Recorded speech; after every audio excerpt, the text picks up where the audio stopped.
বৃহস্পতিবার বহুল আকাঙ্ক্ষিত ত্রয়োদশ জাতীয় সংসদ নির্বাচন ও গণভোট অনুষ্ঠিত হবে।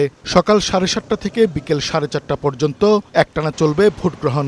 গণভোট ও সংসদ নির্বাচন একই দিনে হওয়ায় একজন ভোটার 2টি ব্যালটে ভোট দিবেন। একটি ব্যালটে ভোটের মাধ্যমে জুলাই সনদ বাস্তবায়নের রায় দিবেন, আরেকটি ব্যালটে তার আসনের জনপ্রতিনিধি নির্বাচিত করবেন।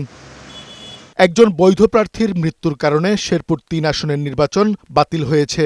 বৃহস্পতিবার ভোট হবে 299 আসনে।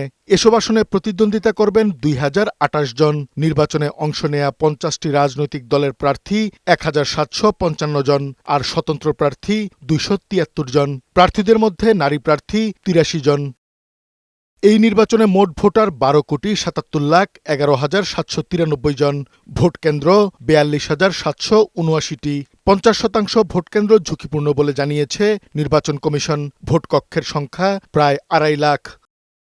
নির্বাচনে ভোট গ্রহণ কর্মকর্তা হিসেবে দায়িত্ব পালন করবেন প্রায় 7,90,000 জন। নিরাপত্তা নিশ্চিতে কাজ করবেন সশস্ত্র বাহিনী ও আইনশৃঙ্খলা রক্ষাকারী বাহিনীর প্রায় 10 লাখ সদস্য।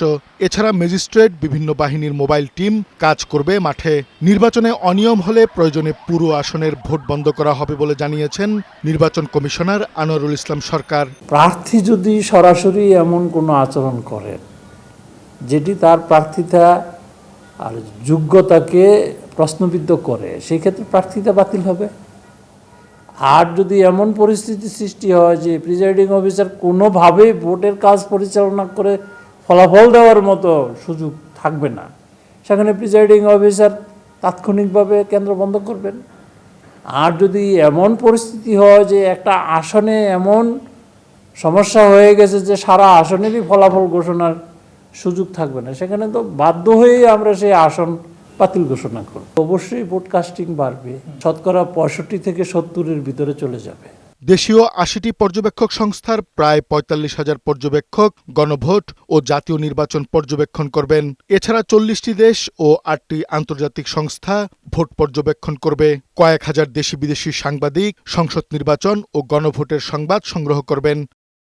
এবারই প্রথম বড় পরিসরে পোস্টাল ব্যালটে ভোট দিবেন ভোটাররা।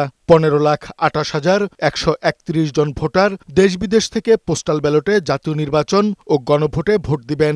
জরুরি সেবার বাহন ছাড়া মোটরসাইকেল সহ বেশ কিছু যান চলাচলে বিধিনিষেধ আরোপ করা হয়েছে। ভোটদানের সুবিধার্থে সাধারণ ছুটি দেয়া হয়েছে। কাজী ফরিদ, বৈশাখী সংবাদ, ঢাকা।